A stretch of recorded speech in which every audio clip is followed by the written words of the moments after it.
I'm sorry, I was away at the Twice concert. Dahyun looked at me at one point and I blacked out. And now I wake up to a world where YG Entertainment is hunting down the internet as we speak. So I have to be very careful when talking about this because at any moment this video could just...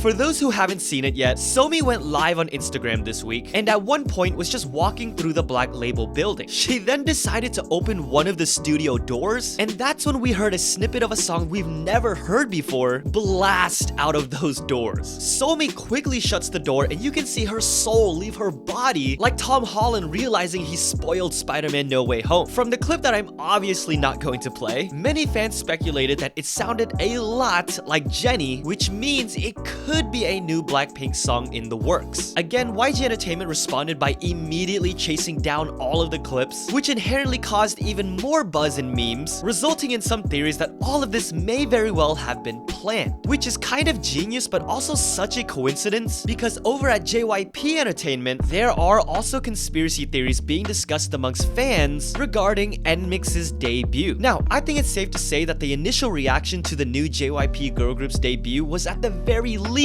mixed. Not the girls, just the song itself. You had people who hated it, people who loved it, people who were just confused, and people who changed their opinion over time one way or the other. The debut baffled so many that there are now even articles and speculation on whether or not this was intentional, pointing out the song title invokes shocked eyes, like they knew how people would initially react to this song, the lyrics expressing that this is just a teaser and there's more coming soon, that the song could be split into two and released separately, begging the question, was NMIXX's debut just treated as more of a publicity stunt rather than showcasing the girls? Whether or not you believe this was intentional by JYP Entertainment, the attention they did receive created a lot of curiosity around them, now actually leading to the girls themselves receiving a lot of appreciation and love. However, some of that attention has also been due to many believing that JYP Entertainment took things from other groups like aespa's style of music, ATEEZ's concept, and even their own girl group ITZY's hand sign. But that has to be something we talk about more in depth once an official response from either side has been made, if they ever decide to respond to the trending hashtags. Although we can talk about another instance of accusations that ATEEZ's work being allegedly plagiarized, because Cube Entertainment and idol Soyeon have come out to apologize and explain this controversy. Soyeon, who is a mentor on the girl group audition show My Teenage Girl, gifted the contestants a song called Sun. It was then noticed and expressed by many that part of the song sounds way too similar to ATEEZ's Wave, the song that earned ATEEZ their very first #1 win. KQ Entertainment actually responded to this, stating they saw their own producing team listed in the credits of Sun, but have never given permission for that, nor was in any kind of discussion. That's when Cube Entertainment and Soyeon both came out apologizing and also explaining that it was after the broadcast that they had realized the similarities. Soyeon revealed she then apologized to the original composer and she requested a credit correction, but the original team denied. By the time Soyeon requested to undo the credits addition, it was too late, which is why KQ's team was in the credits without them knowing. That's the last we've heard about this messy situation, but not the only idol or former idol member to be in the headlines. Right before idol are about to come back, Cube Entertainment has just announced they are officially terminating Soojin's contract after the police investigation concluded that her accusers were, quote, not guilty of spreading false information. YUQI was recently wrapped up in dating rumors involving Jackson that blew up on Weibo. A post on there detailed they allegedly spotted YUQI arriving at a hotel in Beijing, then was accompanied to a housing complex believed to be the same one Jackson resides in. According to the post, the next morning a car came to pick up her accompanying staff member, then YUQI right afterwards seen holding roses. Jackson was said to have left for the airport later that day. Now, after this blew up, people were speculating because Lucas, who recently made his first social media post since his controversy by the way, allegedly said his close friend was dating another celebrity from Hong Kong. People were also debunking details like the type of cars that were used, the outfits that were worn, that if the spotting was true, they could just be working together. After all, YUQI's debut single Giant was produced by Boytoy, who is a producer for Jackson's label. Soon after this exploded, Jackson's company then came out, said the clips and wording of the original post intentionally twisted the truth because the person behind it had a specific hidden agenda. They also confirmed that a police report had already been filed, while Cube has yet to release an official response. It's kind of like the person who allegedly hacked aespa Ningning's private Instagram account and tried to expose her following and followers list to spark dating rumors and hate toward Ningning. For context, this all stems from China's gold medal victory for short track speed skating in the Beijing Winter Olympics, which was met with accusations that China was cheating. Ningning was receiving hate from some of the Korean public because her private bubble posts were leaked by a Korean news outlet who cropped it to make it look like she was solely supporting China, despite 1, her post supporting all athletes, and 2, was made before the cheating controversy even happened. If you looked at BTS's official Instagram account, RM was receiving hate from some of the Chinese public, being bombarded with things like middle fingers, throw up emojis, and derogatory remarks, because RM posted in support of the Korean skaters who did ultimately cross first but were controversially penalized, which was interpreted as him supporting the claims the Chinese team was cheating. And now this week, JENNIE is facing the same flood of hate and backlash after Korean speed skater and Olympic gold medalist Hwang Dae-hyun revealed that JENNIE, who is his BLACKPINK bias, had simply sent him a congratulatory message. Despite all of these things going on, there are also amazing things happening in K-pop that make you feel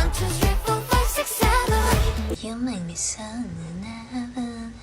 First of all, congrats to HYUNA and Dawn on their engagement. I love that their custom rings are just as unique as they are. MAMAMOO's WHEEIN and YENA both took home their first ever wins as solo artists. Treasure took home their first ever win as well, and what a song to do it with. Pentagon earned their first win on a major public music program 1,943 days after their debut. Absolutely well deserved and a long time coming. I did not think IVE's record would be touched anytime soon, but VIVIZ tied with them as the fastest girl groups to earn their first win. Technically, they are rookies, not experience-wise, but you can still see how much it meant to them. And oh my god, I-DLE is finally coming back after what seems like forever, and also coming back after forever is BIGBANG. 빅뱅이 돌아왔습니다. Announced the same time it was revealed that T.O.P would be leaving YG Entertainment. I am praying he will be included in the BIGBANG comeback, but I'm just glad he's happy, and if that means leaving YG Entertainment,